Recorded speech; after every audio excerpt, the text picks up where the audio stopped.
시편 94편 11절을 같이 읽겠습니다. 여호와께서는 사람의 생각이 허무함을 아시느니라. 아멘. 여기서 허무함이라고 하는 이 단어가 아벨이라는 단어입니다. 아벨. 근데 이 단어가 우리가 오늘 보려고 하는 아벨이라고 하는 단어와 같다라는 거죠. 히브리어는 사람이 아담입니다. 흙으로 빚어진 사람. 흙으로 빚어진 모든 사람들은 생각하는 것이 다 헛된 것들이고 다 허무한 것들이고 다 부정적인 것들이다. 그런 그 말씀을 하고 있습니다. 그러니까 이 생산적인 것을 만들어내지 못한다. 여러분 마음속에 이야기가 있죠. 이야기가 있습니다. 다 내가 이렇게 하면 잘 쓸 수가 있을 거야. 내가 이렇게 투자를 하면 잘 살 수가 있을 거야. 이야기를 만들어내는 것입니다. 근데 이야기를 만들어낼 때 생산적인 이야기를 만들어내야 합니다. 세상에서도 사람들이 꿈을 갖고 살아갑니다. 그 사람들은 꿈을 가지고 이야기를 만듭니다. 내가 돈을 많이 모아서 하면 큰 집으로 이사를 가고 내 아이들한테 이렇게 돈을 많이 내가 나눠줄 것이고 이게 이야기죠. 그런데 우리가 세상 사람들하고 다른 것은 그 이야기가 내 어떤 그 소망을 근거로 하는 것이 아니라 하나님의 그 말씀을 근거로 이야기를 만드는 것입니다. 하나님의 말씀을 근거로 이야기를 만들 때 그 이야기는 생산하는 이야기인 거죠. 생산의 이야기, 나를 살리는 생명의 이야기, 생명의 스토리가 되는 것입니다. 그런데 이 사람의 생각은 허무하다라고 하나님께서 그렇게 말씀을 하십니다. 그럼 이 세상에 살아가는 사람들이 지금 이 사탄의 지배하에 있다. 헛된 생활을 할 수밖에 없게 만드는 그 영이 지배하고 있다.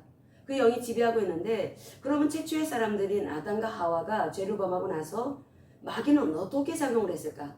아담 하와가 따먹지 말라는 선악을 알게 하는 나무의 열매를 따먹고 쫓겨납니다. 쫓겨날 때 하나님께서 말씀을 주시죠. 창세기 3장 15절 또 창세기 3장 21절. 그 말씀이 뭐냐면 여자의 후손으로 이제 너희를 살릴 그리스도가 오실 것이다. 메시아에 대한 약속의 말씀을 주십니다. 그런 다음에 3장 21절에 가죽옷을 지어서 아담과 하와 부부에게 옷을 지어 입히십니다. 그것이 복음이라는 거죠. 이 아담과 하와에게 주신 최초의 복음은 3장 15절의 말씀, 창세기 3장 15절 원시 복음이라고 합니다. 이 말씀, 메시아가 오실 것에 대한 말씀을 하십니다. 근데 그걸로 끝나는 것이 아니라 에덴 동산을 이제 쫓아내실 때 그때 그 아담과 하와에게 가죽옷을 지어 입히셨을 때 그것은 한 마리를 죽여가지고 그들에게 짤막하게 팬티처럼 입힌 것이 아니라 원어를 보면은 원피스처럼 입혔기 때문에 두 마리의 그 가축이 두 마리의 짐승이 죽어야 했다라는 것입니다. 추정되는 짐승으로는 아마 양일 것이다 라고 봅니다. 그러니까 양 두 마리를 죽여가지고 아담에게 하와에게 원피스처럼 쫙 입혀주었다라는 거죠. 그렇게 이렇게 상하이를 완전히 가슴하고 이 하체를 이렇게 가리는 그러한 옷을 지어 입히셨다라는 것입니다. 이것이 무엇이냐면 이제 사람들이 하나님의 보호를 받기 위해서는 하나님의 말씀을 꽉 붙잡아야 된다. 원시복음이라고 하는 그 말씀 또 가죽옷을 지어 입히셨다라고 하는 그 말씀이 이제는 인류, 죄 가운데 살아갈 수밖에 없는 그 인류 이 악한 마귀가 지배하고 있는 그 세상에서 하나님의 보호를 받기 위한 유일한 길은 말씀을 지키는 길이었다라는 것입니다. 그 전제하에 창세기 4장을 읽어야 합니다. 그리고 4장 1절에서부터 7절 같이 읽겠습니다. 아담이 그의 아내 하와와 동침함에 하와가 임신하여 가인을 낳고 이르되 내가 여호와로 말미암아 등남하였다 하니라. 그가 또 가인의 아우 아벨을 낳았는데 아벨은 양치는 자였고 가인은 농사하는 자였더라. 세월이 지난 후에 가인은 땅의 소산으로 제물을 삼아 여호와께 드렸고 아벨은 자기도 양의 첫 새끼와 그 기름으로 드렸더니 여호와께서 아벨과 그의 제물은 받으셨으나 가인과 그의 제물은 받지 아니하신지라. 가인이 몹시 분하여 안색이 변하니 여호와께서 가인에게 이르시되 네가 분하여 함은 어찌 됨이며 안색이 변함은 어찌 됨이냐. 네가 선을 행하면 어찌 낯을 들지 못하겠느냐. 선을 행하지 아니하면 죄가 문에 엎드려 있느니라. 죄가 너를 원하나 너는 죄를 다스릴지니라. 아멘. 죄라는 단어가 창세기 4장에 나오죠. 처음으로 나옵니다. 저 죄가 무엇일까? 죄를 잘 알아야 합니다. 이 죄라고 하는 것에 대해서 하나님께서 말씀을 하시죠. 이 가인이 자기가 하나님 앞에 재물을 가졌어요. 근데 여기서 보면은 세월이 지난 후라고 말씀을 하고 있습니다. 세월이 지난 후라고 하는 것은 하나님께서 계속 지켜보시다가 어느 때가 이르렀다라는 것입니다. 어느 때가 이르르셔서 하나님께서 직접적으로 역사하실 그때가 되었다라는 거죠. 그래서 여기에 가인과 가인의 제물은 받지 않으시고 아벨과 아벨의 제물은 받으셨습니다. 받으셨는데 그러면 그 보통 설교자들이 말하는 것처럼 가인은 농사짓는 사람이기 때문에 농산물을 바친 것 때문에 하나님이 안 받으신 것이 아니다. 가인과 가인의 제물이라고 했기 때문에 가인의 인격 때문에 안 받으신 것이다 라고 보통 설교를 합니다. 아벨은 양치는 자였기 때문에 가장 쉽게 드릴 수 있는 것은 양의 제물이었을 것이다. 양을 죽여서 바치는 것이었을 것이다. 가인도 자기가 가장 쉽게 드릴 수 있는 것이 농산물이었기 때문에 그걸 드린 것이다. 그건 하등 잘못이 없다. 다만 하나님께서 가인의 제물을 받지 않으신 것은 가인의 삶을 보신 것이다. 가인과 가인의 제물이라고 되어 있죠, 여기에. 그런데 이것은 하나님께서 가인의 삶을 쭉 지켜보셨는데 가인의 삶이 하나님 보시기에 합하지 못했다라는 것입니다. 하나님의 마음에 합하지 못했다. 근데 아벨은 그렇지가 않았다. 아벨은 하나님의 마음에 쏙 들었다. 그렇기 때문에 하나님께서는 아벨의 제물은 받으신 것이고 가인의 제물은 받지 않으신 것이다 라고 말을 하지만 그것은 묵상이 덜 된 상태, 설익은 말씀인 것입니다. 말씀이 설익 없기 때문에 그렇게 말씀을 전하고 있다는 거죠. 말씀을 깊이 보지 않으면 그렇게 보이지를 않습니다. 우리가 어떻게 이 말씀을 봐야 되냐면 이 세월이 지난 다음에 하나님께서 이 가인과 이 가인의 제물은 이제 안 받으시고 아벨과 아벨의 제물은 받으셨다라고 말씀을 하고 있습니다. 그런데 이 받으셨다라고 하는 이 단어가 하나님께서 돕기 위해서 딱 살펴보셨다라는 것입니다. 돕기 위해서. 하나님은 신이시죠. 하나님은 신이신데 그 신이신 하나님께서 제물을 바치는 그 아담과 하와의 그 자녀들인 가인과 아벨을 돕기 위해서 그들을 살펴보셨다라는 거죠.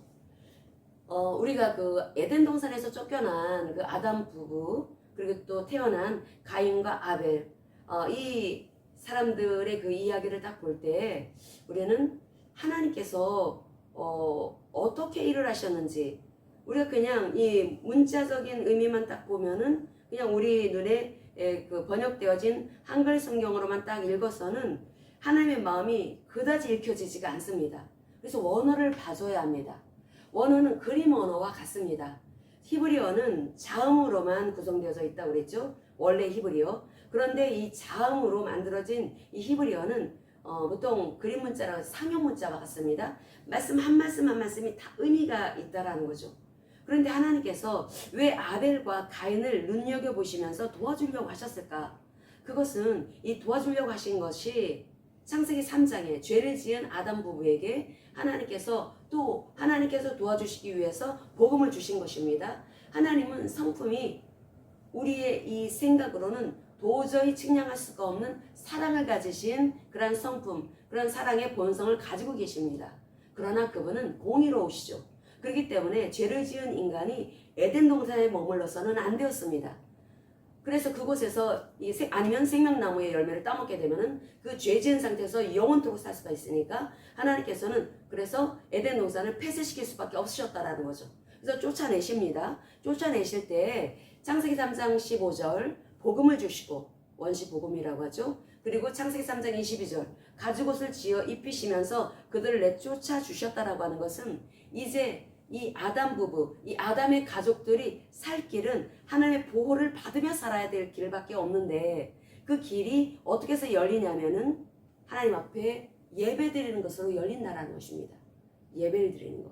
이게 제물을 드리는 걸로 이렇게 그 설명이 되어져 있습니다. 근데 그 제물을 드린다라고 하는 것이 어떻게 제물을 드리는 거냐면 이제는 피제사를 드려야 된다라는 것입니다. 피제사.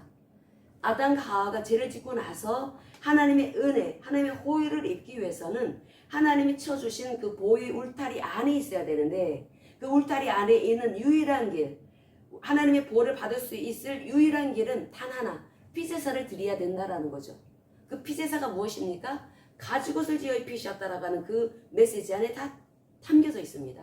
아담이 IQ 상당히 높은 사람입니다. 하나님께서 하나님의 형상을 지어주셨기 때문에 아담이 동물들을 다 이름을 지어주지 않습니까? 동물의 특징을 딱 파악을 해갖고 코가 기니까 코끼리, 목이 기니까 기린. 이게 동물의 특징을 딱 파악을 해서 이름을 지어줄 정도로 아담의 머리는 상당히 뛰어납니다. 하나님께서 가죽옷을 지어 입히시고 그리고 나서 아담 부부를 에덴 동산에 내쫓으실 때 그때 아담은 알았다라는 것입니다. 이게 어떤 의미인지. 그러니까 아담이 자기 자녀들에게 가르쳤을 것입니다. 우리는 이제 하나님하고 이제 완전히 분리된 상태에 있지만 하나님의 은혜에 입을 수 있는 유일한 길이 있어. 그것은 창세기 3장 15절. 15절은 이제 너희들을 살리실 그분이 오셔야 된다. 근데 여자의 씨가 오실 것이다. 그러니까 아담 부부는 이제 특별히 하와는 소망을 갖게 되죠. 내 몸을 통해서 우리를 살리실 그분이 오실 건데 그분이 피제사를 드려주실 분이다. 희미하지만 그리스도에 대해서 그 마음으로 이제 소망을 품게 된 것입니다. 품게 되었고 그래서 이제 그 자기는 자녀를 낳았을 때 가인을 낳았을 때 혹시 이 아이가 우리를 살릴 그 그리스도가 아닐까 이런 기대를 가질 수가 있었다라는 것입니다. 이 아이가 혹시 메시아가 아닐까? 근데 키워보니까 그게 아니었다라는 거예요. 자녀를 낳았을 때는 아주 기쁘다가 애가 이제 성장하면서 자기 부모의 마음에 쏙 들지 않으니까 지 나름대로 지도 그 자아를 가지고 있기 때문에 지 마음대로 살아갑니다. 근데 아마 가인은 상당히 뺀돌이었던 것 같습니다. 굉장히 자기중심적이고 이기적이고 그 아담 부부가 보기에 너무 이상하니까 이들에게 첫 인간이 태어난 것입니다. 이들 부부는 이제 주님이 만들어 주셨는데 그런데 너무 이상한 거예요. 자기네하고 성향이 너무 다른 거예요.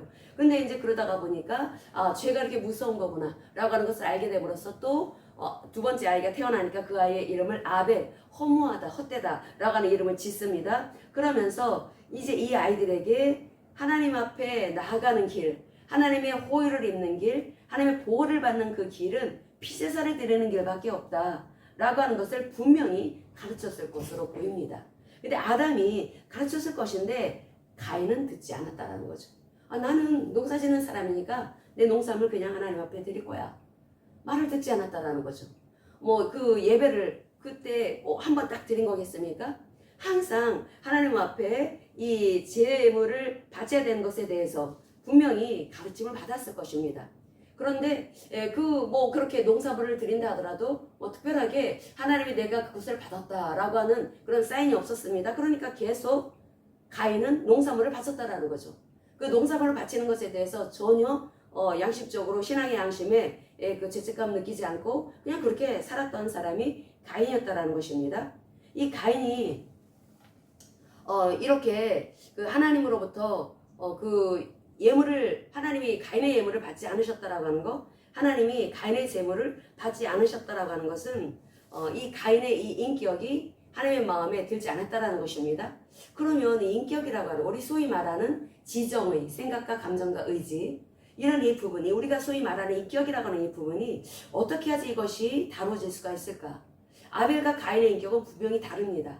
아벨과 가인의 인격에 대해서 성경이 어떻게 말씀을 하고 있냐면 우리 성경 요한 1서를 보겠습니다. 요한 1서 3장 11서부터 12절까지 이러므로 하나님의 자녀들과 마귀의 자녀들이 드러나나니 무릇 의를 행하지 아니하는 자나 또는 그 형제를 사랑하지 아니하는 자는 하나님께 속하지 아니하니라.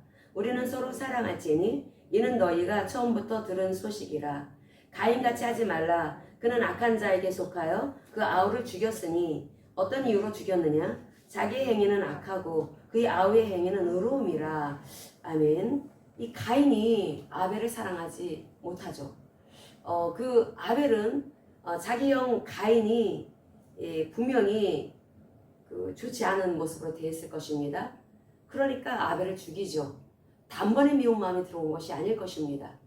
우리 하나님께서는 이 가인의 이 성품에 대해서 말씀을 하고 있고 그는 악한 자에게 속했다라고 말씀을 하고 있습니다. 우리가 성경을 해석할 때에는 우리가 통전적으로 보면서 성경을 해석을 해야 합니다. 이 가인이라고 하는 사람, 가인과 가인의 제물을 하나님께서 연락하지 않으셨다. 받지 않으셨다. 그것은 하나님께서 도와주시기 위해서 하나님께서 눈여겨보시는데 그런데 도와주시기 위해서 눈여겨보신다는 것은 그들의 제물이 피제사여야 된다는 것입니다.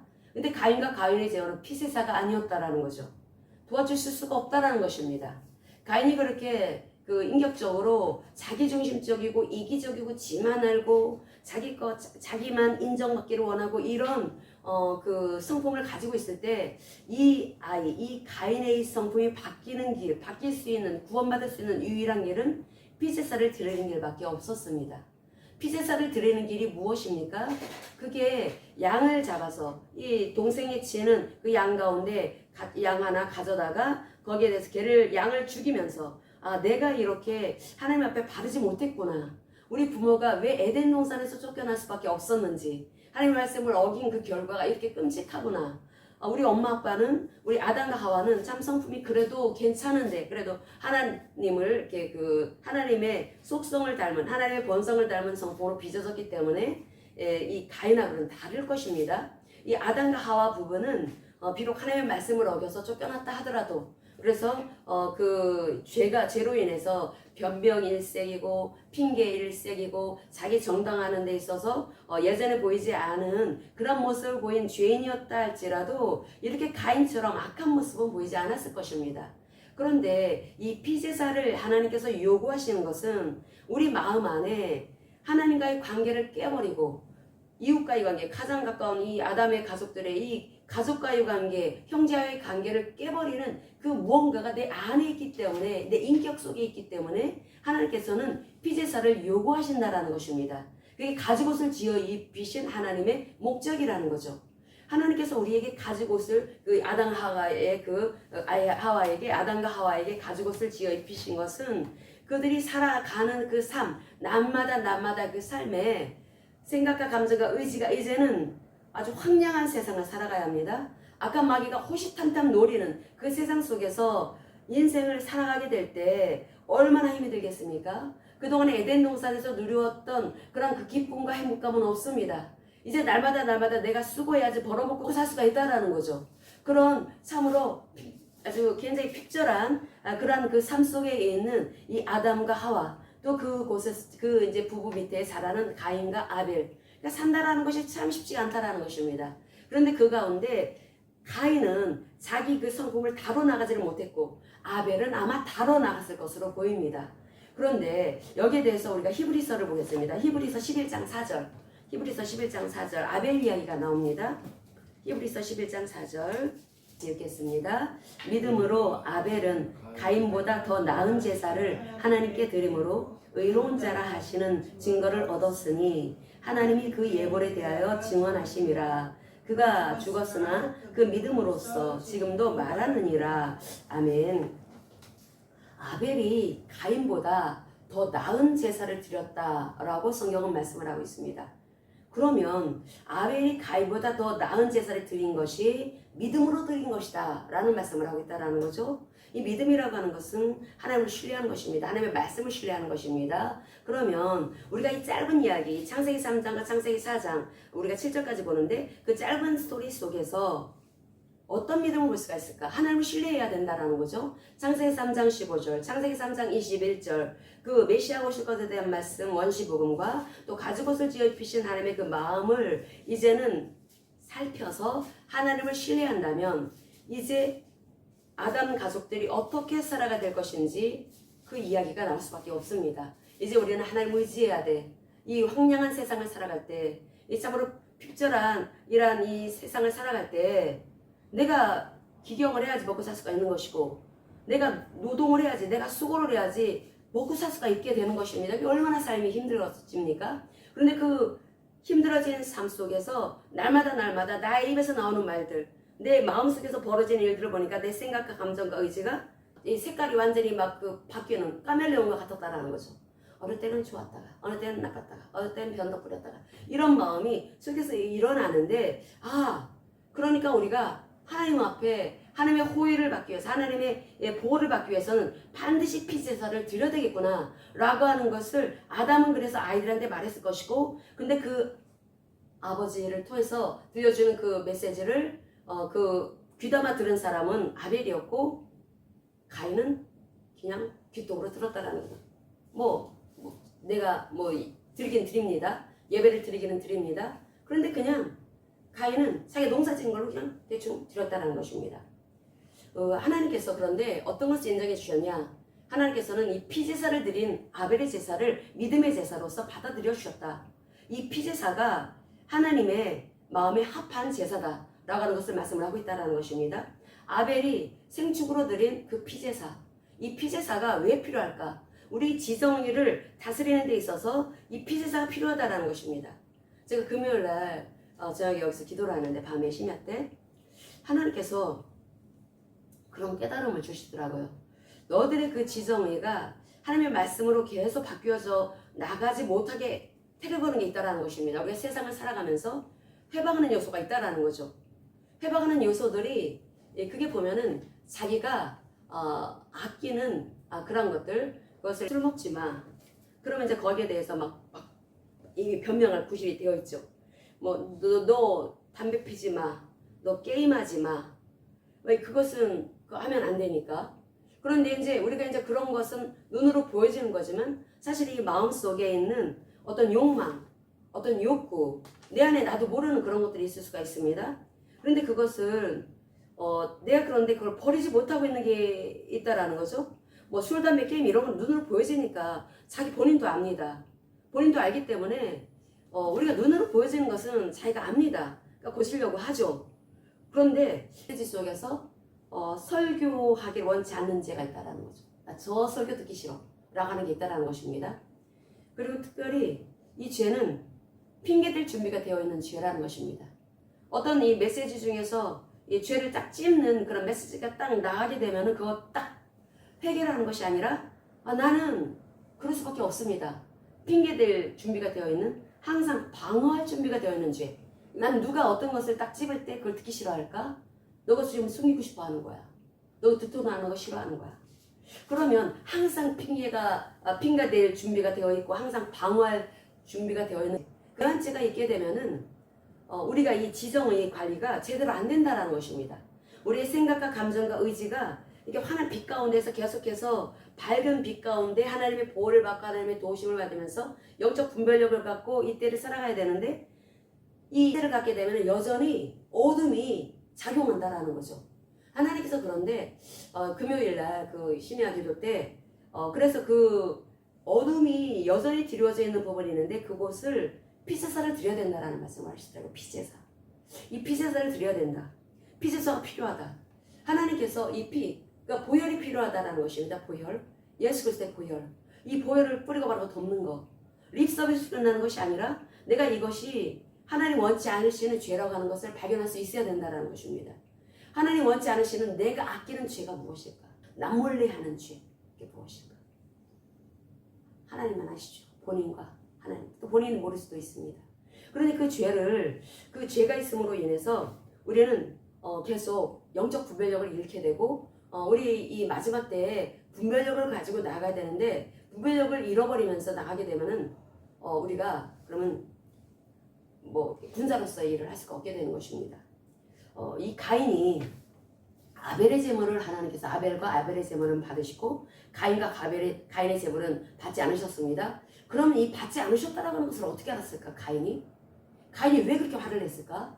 평상시에 분명히 제물을 바쳤을 것입니다. 농산물의 제물을 바쳤을 것입니다. 근데 거기에 대해서 분명히 말을 들었을 거예요. 우리는 피제사를 드려야 돼. 우리는 피제사를 드림으로써 하나님의 보호를 받아야 돼. 죄를 가지고 있으면 안 돼. 그런데 이 가인은 귀뚱으로 들었다라는 거죠. 귀뚱으로 듣고 자기가 편한 대로 자기가 지금 농사를 짓는 사람이니까 그렇게 농산물을 바친 것입니다.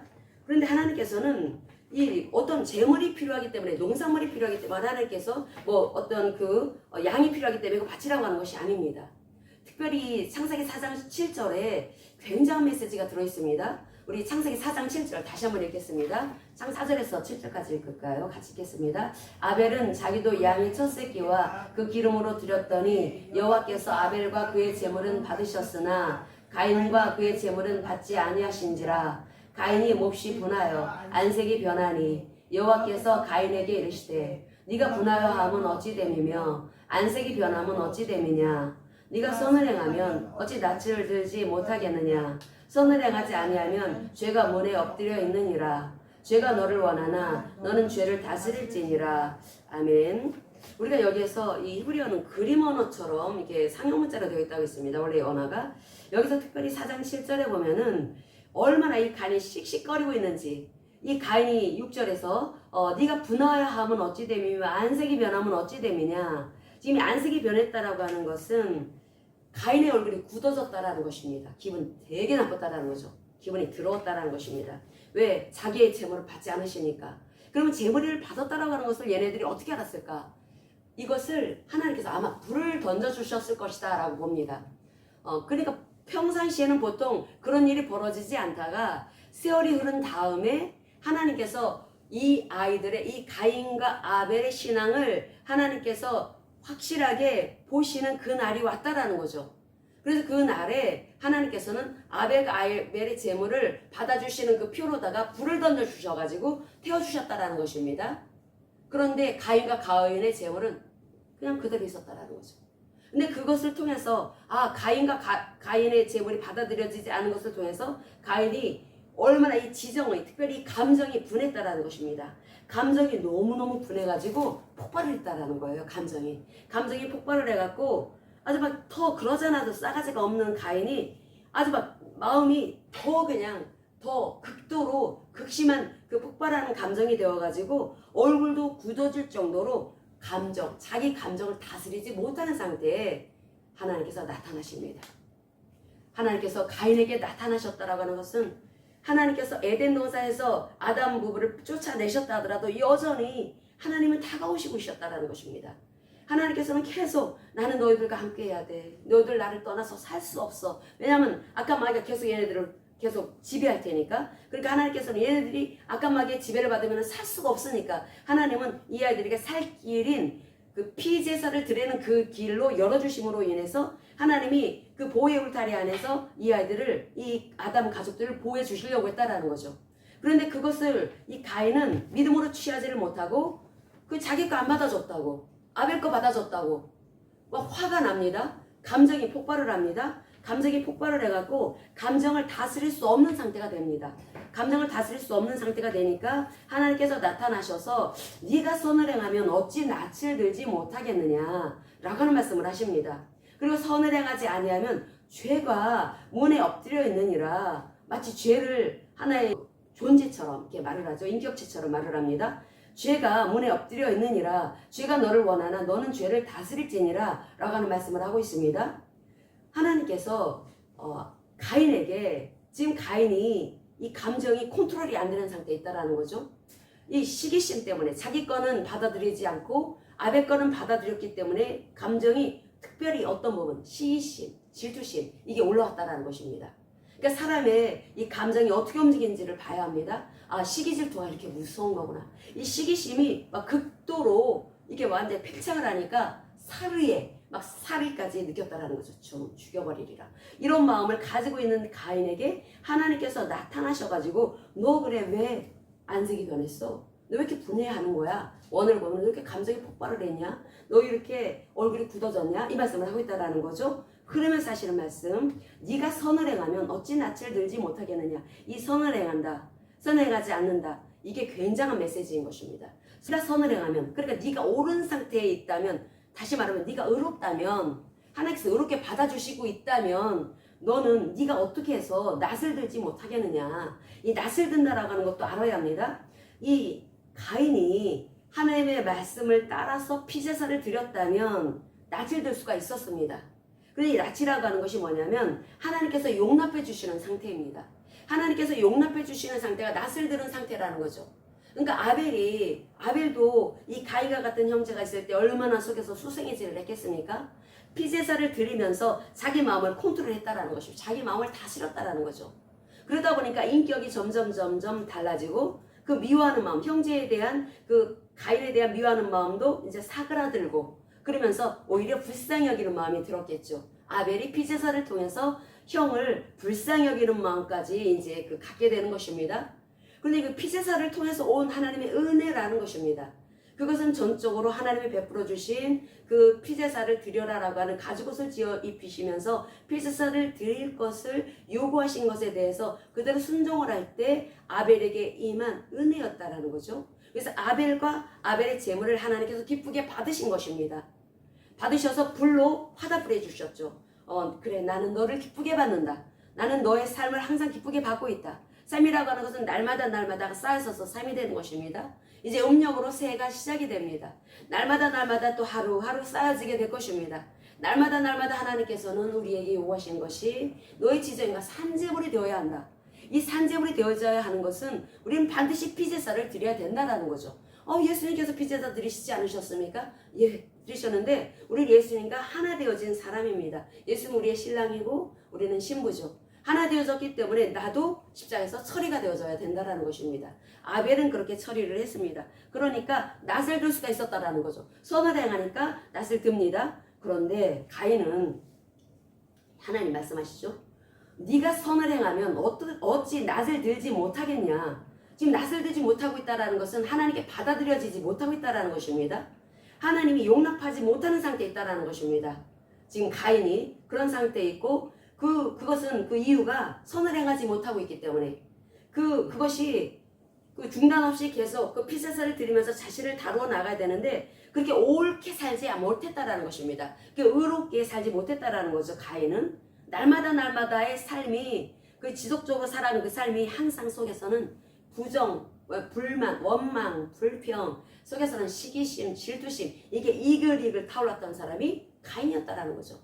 가인은 항상 자기가 항상 중심에 있어가지고 자기한테 자기 입맛에 맞거나 자기 자기 기분을 좋게 하는 것은 할렐루야 이렇게 좋아하고 그렇지 않은 것은 그냥 사람들을 막 싫어하고 미워하고 용서하지 못하고 이런 그런 마음을 가졌던 그 삶들이 계속 이어지고 있었다라는 거죠. 그런데 하나님 말씀하십니다. 네가 선을 행하지 아니하면 죄가 문에 엎드려 있다. 죄가 문에 엎드려 있다라고 하는 것은 마치 먹이를 이렇게 삼키기 위해서 아주 몰래 살펴보는 먹잇감을 살피기 위해서 몰래 살펴보는 짐승처럼 사자처럼 호시탐탐 노리면서 그 죄가 그렇게 엎드려 있다라는 거죠. 죄가. 이 죄라고 하는 것이 죄아비가 누굽니까? 죄아비? 사탄입니다. 사탄. 사탄은 자기중심적이고 이기적인 죄된 본성을 가진 사람이 지금 그런 본성 가운데 있습니다. 그런데 여기에서 아직 열매는 나타나지 않았어요. 이 언어를 통해서 또 삶의 습관을 통해서 아직 죄가 나타나지 않았습니다. 그러니까 그것을 포착을 하기 위해서 대기 중에 있다라는 거죠. 먹잇감을 삼키기 위해서 대기 중에 있는 아주 몰래 숨어서 호시탐탐 노리고 있는 사자처럼 그렇게 죄가 그렇게 문에 엎드려 있다라는 것입니다. 가인의 마음의 문에 죄가 엎드려 있다라는 거죠. 근데 하나님께서 이 죄라고 하는 것을 말씀하실 때 이 하타라는 단어를 쓰는데 하나님의 뜻에서 벗어나는 것을 말하는 것입니다. 하나님의 기준에 맞지 않는 것, 그게 무엇이겠습니까? 하나님의 기준에 맞지 않는 것이 창세기 3장 15절, 창세기 3장 21절 하나님께서 아담과 하와 이 가족에게 주신 말씀 딱 두 가지입니다. 그 두 가지가 무엇이냐면 이제 그리스도가 메시아가 오셔서 여자의 씨로 메시아가 오셔서 너희들의 이 문제, 죄 문제를 해결해 주실 것이다. 그리고 이 가죽옷을 지어 입히심으로써 그분이 오실 때까지는 그래도 하나님의 보호가 있어야 되지 않겠습니까? 그 보호를 받을 수 있을 유일한 길은 가죽옷을 지어 입히는 길, 가죽옷을 지어 입는 게 결국 이 말씀은 피제사를 드리는 길을 알려주셨다는 것입니다. 이 피제사를 드리는 길. 근데 그 피제사를 드려야 되는데 근데 가인은 말을 듣지 않았다라는 거죠. 말을 듣지 않음으로써 자기의 마음을 다스리지 못했다라는 것입니다. 그러니까 다스리지 못해서 이 죄가 맹수처럼 호시탐탐 노리고 있다가 너는 내 먹잇감이야. 아예 가인의 마음속에 쑥 들어와가지고 아예 그냥 완전히 쥐락펴락 할 정도로 가인의 마음이 놀이터가 되었다는 것입니다. 아까 말의 놀이터가 되어서 근데 하나님 말씀하시죠. 지금 이 가인이 어떤 마음까지 품고 있냐면 죽이려고 하는 마음. 아벨을 죽이려고 합니다. 아벨이 밉습니다. 아벨의 제물을 받으시고 자기 제물을 받지 않으시니까 자기가 회개하려고 하는 것이 아니라 오히려 미워가지고 죽이려고 하는 살해의 의도를 가지고 있습니다. 그러니까 하나님께서 네가 왜 선을 행하고 어찌 낯을 들지 못하냐, 어찌 너 못하냐. 그러니까 하나님께서 너 회개해야 돼 라고 하는 말씀을 주고 있다는 것입니다. 어찌 너 그거 못해? 너 할 수 있는데, 너도 할 수 있어. 근데 너 왜 못해? 그러니까 너 회개해야 돼. 그래 너도 피제사를 드려야 돼. 이 말씀을 하고 있다는 거죠. 그럼 너도 하나님 앞에 당당할 수가 있어. 낯을 들면 살 수가 있어. 너 만약에 그렇게 하지 않으면, 너 그렇게 피제사를 드리면서 네 자아를, 이 감정, 생각, 감정, 의지를 다스리지를 못하게 되면은 너는 죄가 항상 호시탐탐 너를 노리고 죄가 맹수처럼 너를 삼키려고 그렇게 너를 노리게 될 것이다 라고 하는 말씀을 주십니다. 그러면서 하시는 말씀, 너는 죄를 다스려야 한다 라는 말씀을 하신다라는 거죠. 하나님이 좀 막아주시지. 떠나셨잖아요. 하나님께서 떠나셔가지고 이제 하나님과 사람과의 관계는 완전히 분리가 되어져 있습니다. 그럼에도 불구하고 하나님께서는 당신이 빚어주신 그 인간들이 어떤 삶을 살아갈 걸 뻔히 아시기 때문에 살 길을 열어주신 것이 바로 피제사를 드리는 길이었다라는 것입니다. 이 피제사, 그게 의의 길이라는 거죠. 의의 길. 희미하긴 하지만 원칙적인 상태이지만 원시 복음 3장 15절, 또 원시 하나님께서 의의 길 3장 21절의 말씀을 주심으로써 사람들을 보호해줄 수 있는 그 길을 열어주신 것입니다. 너희들은 나 떠나서 살 수 없다. 하나님의 보호 없이 살 수 없다. 하나님의 보호가 있기 위해서는 너희들은 내가 너희들에게 요구하는 그 피제사를 드려야 된다. 그런데 가인은 듣지 않죠. 말씀 듣지 않죠. 하나님 신뢰하지 않는다라는 것입니다. 결국은 점점 하나님을 떠납니다. 하나님의 그 기준을 점점 더 벗어난다라는 거죠. 이 죄라고 하는 이 단어, 하타라고 하는 이 단어는 하나님의 뜻에서 멀어진 걸 말한다고 했습니다. 하나님이 설정하신 목표, 이 목표에 이르지 못하는 걸, 이것을 죄라고 하는데 다 불발할 수밖에 없는 거죠. 사람은 다 자기 중심적이니까. 하나님 본의적인 하나님은 의 자체이시고 하나님은 선하신 하나님이십니다. 하나님 우리에게 요구하신 삶 우리는 살 수가 없습니다. 그렇기 때문에 하나님의 보호의 울타리 안에서 그 일을 해야 된다라는 거죠. 그게 바로 피제사를 드리는 길이었습니다. 근데 가인은 드리지 않습니다. 결국 그래서 가인은 아벨을 죽여버리죠. 자기 마음을 다스리지 못해서 아벨을 죽이는데 하나님께서 이렇게 아벨을 믿음을 칭찬하시고 아벨이 믿음장이라고 하는 히브리서 11장에서 이렇게 아벨의 제물을 하나님께서 더 나은 제사라고 하나님께서 칭찬을 하셨는데 그런데 왜 막아주시지 않으셨을까? 우리는 이 땅의 삶만 보면 안 됩니다. 이 땅의 삶만 보면은 이 땅에서 가난하게 살다가 예수 믿고 죽은 사람들, 또 자기 원하는 거 이루지 못하고 예수 믿고 죽은 사람들, 그 사람들은 그럼 불행한 것입니까? 하나님께서 이 아벨이 첫 번째 살인 사건의 이제 그 피해자입니다. 아벨이 참 어떻게 우리가 이 육신적인 삶을 통해서 아벨을 볼 때는 하나님 왜 안 막아주셨지? 가인에게는 막아주시기 위해서 다가오셔서 말씀하신 분이 왜 아벨에게는 왜 말씀하지 않으셨지? 이런 생각을 할 수가 있습니다. 우리 이야기를 만든다고 했죠. 이야기를 만들 때 우리 성경에서 이렇게 보면은 어떤 부분은 침묵하는 경우가 있습니다. 특별히 이런 아벨의 죽음 같은 경우. 아벨의 죽음에서 왜 하나님은 왜 막아주시지 않으셨을까? 하나님께서는 이 아벨의 죽음을 통해서 우리에게 이 인류에게 들려주실 메시지가 있다는 것입니다. 최초의 순교자죠. 아벨이. 최초의 순교자.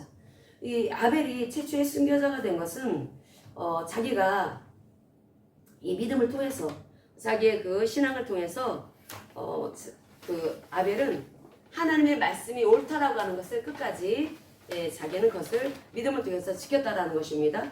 아벨의 믿음을 통해서 하나님이 주신 그 말씀이 옳다라고 하는 것을 끝까지 고수하고자 하는 마음이 있었다라는 거죠.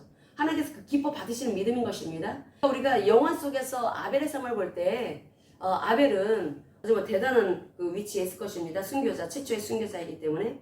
그런데 우리가 우리가 내 지정의 관리를 하는 데 있어서 우리가 피제사가 정말 중요하다고 하는 말씀을 들었습니다.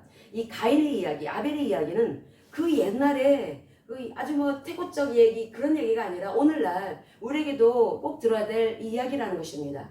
나는 혹시 가인의 후예가 아닐까? 나는 혹시 아벨의 후예인가? 나는 믿음으로 의롭다 여김을 받는 더 나은 제사를 드리는 그 하나님이 요구하시는 삶을 살기 위해서 나는 항상 자기를 부인하는 삶을 살아가고 있는가? 십자가와 부활의 복음이 나에게 날마다 실제 삶이 되고 있는가? 우리가 항상 살펴야 합니다. 내 이 마음속에서 항상 날마다 이야기를 만들죠. 스토리를 만들 때 나는 하나님의 말씀이 옳다라고 하는 것을 생명의 그 말씀을 근거로 해서 이야기를 만들어내고 있는지, 그럼 나의 생각과 감정과 의지가 비록 환경은 힘들고 어려워도 나는 지금 하나님의 말씀을 붙잡고 나아가고 있기 때문에 나는 오늘 승리했어. 나는 오늘 그리스도로 답을 내는 삶을 살았기 때문에 하나님 기뻐하실 거야. 이야기를 만드는 것입니다. 내가 지금 믿음으로 지금 이 인내를 하고 있고 내가 믿음으로 이 고난을 나는 극복하고 있기 때문에 내 입으로 쓴소리하지 않습니다. 원망불평하지 않습니다. 내 마음으로 사람들과 비교하지 않습니다. 비교하지 않으면서 비교한다는 것 자체가 하나님을 신뢰하지 못하다라는 모습입니다. 이게 숨은 죄라는 거죠. 숨은 죄. 하나님께서는 판단하지 마라. 비교하지 마라. 너는 너 자체로 소중하고 중요하다. 하나님과 나의 관계가 항상 바르기 위해서는 내가 다른 사람하고 저울질하면서 나의 신앙을 보는 것이 아니라 말씀을 통해서 나를 봐야 된다라는 거죠.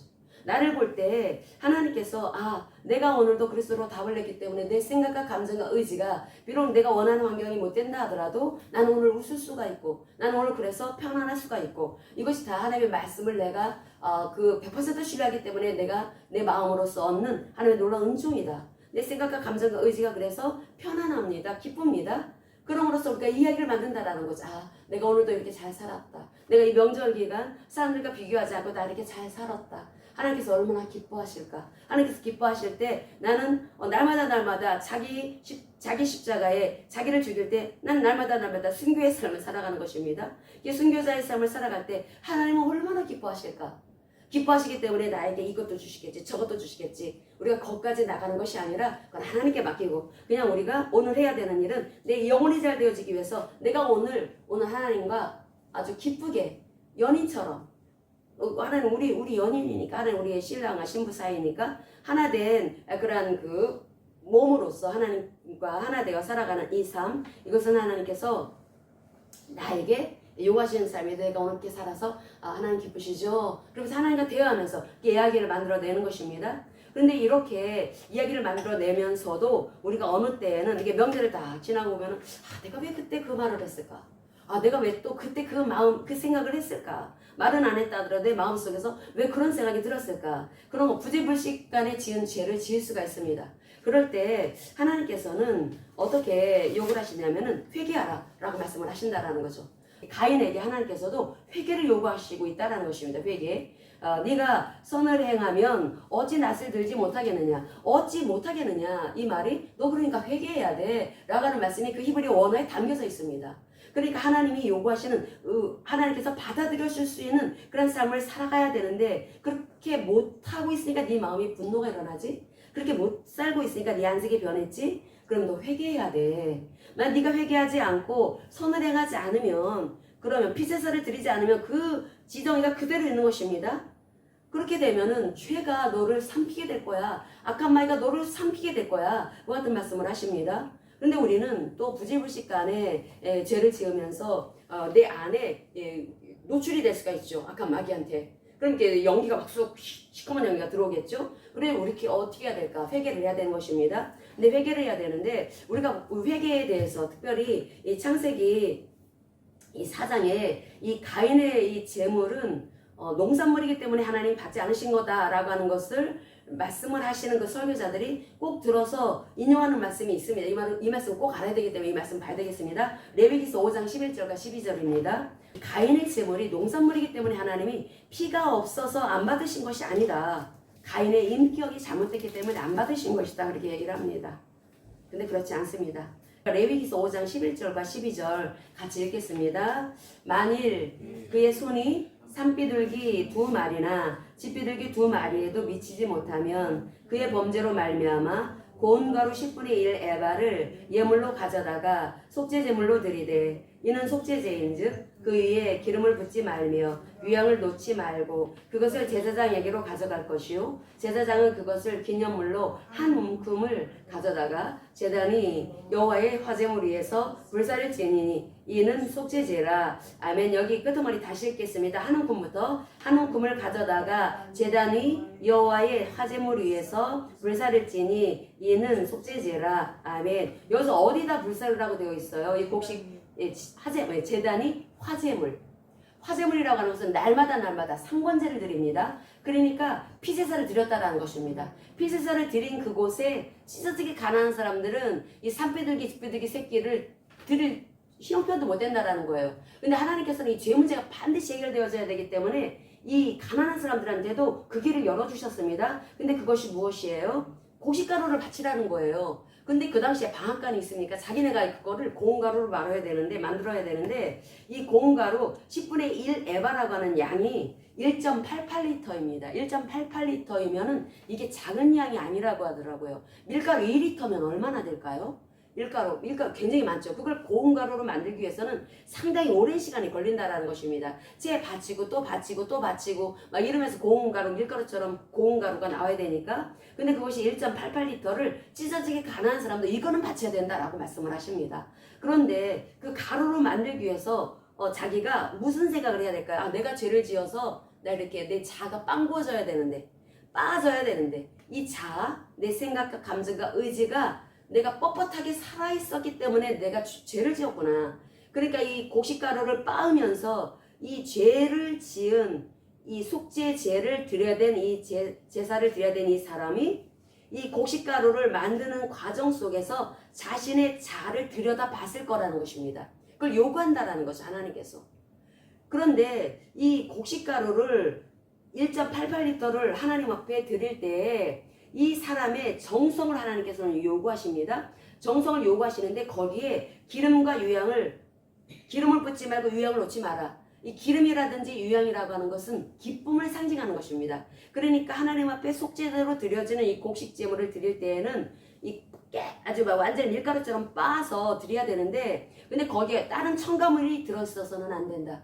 너의 회개하는 마음에 변명거리 있어서는 안 된다. 네 회개하는 마음이 순전한 상태 그대로 올려지도록 해야 된다. 그런데 그것을 한 움큼을 가져다가, 한 움큼이니까 한 주먹 아주 크게 잡아봐가지고 그것을 제사장이 화제물, 타오르는 화제물, 상번제를 드린다고 했죠. 항상 아침과 저녁으로. 근데 그게 금방 드리고 마는 게 아닙니다. 항상 불타오르고 있습니다. 꺼지지 않았다라는 거죠. 상번제는 아침에 양 한 마리, 저녁에 양 한 마리, 그럼 양이 그럼 1시간 타다가 맙니까? 계속 탑니다. 양말이 태우는 거니까. 그러니까 그때 그 위에 타오르고 있는 그 번제물 위에다가 그 밀가루처럼 곱게 빠진 속죄제를 딱 올리게 될 때 결국 이것은 하나님께서 말씀하시는 것이 이것도 피제사. 이 하나님께서 이것도 결국은 피제사를 요구하고 계신다라는 거죠. 피제사. 그러니까 보통 설교자들이 말하는 것처럼 가인이 농사물을 바쳤기 때문에 하나님이 안 받으신 것이 아니다라고 하는 게 아니라는 것입니다. 이 레위기서 5장에서 인용되어지는 이것은 그래서 원어를 봐줘야 합니다. 이게 그래서 이것이 피제사 드려지고 있는 번제물 위에 찢어지게 가난한 그 제사자가 속죄 제물을 드려야 될 그 제사자가 거기다가 고운 가루를 이렇게 부어야 거기다 올려놔야 된다라는 거죠. 그만큼 우리 자아는 피 흘림이 있어야지 되는 것이다. 처리가 되어져야 되는 것이다. 이 고운 가루를 그 화제물 위에 불사르는 것처럼 우리 이 자아도 반드시 십자가에 피가 요구되어진다. 내 이 자아, 뻣뻣하게 살아 움직이는 내 생각과 감정과 의지, 이것이 죽는 날까지 우리가 계속 피제사를 드려야 합니다. 예수 그리스도의 그 십자가의 그 보혈로 뿌리고 바르고 덮고, 그리고 또 회개하고, 그래서 나를 항상 부인하는 삶, 이것이 바로 주님과 신랑 되신 주님과 연합되어서 살아가는 하나님의 신부인, 주님의 신부인 사람들이 해야 될 마땅한 태도입니다. 그럴 때 우리는 점점 이 마음을 이렇게 다룰 수가 있는 것이고, 그럴 때 이 환경에 전혀 영향을 받지 않는 하나님께서 마음껏 사용하실 수가 있는 그러한 지정의 상태가 될 수 있을 것입니다.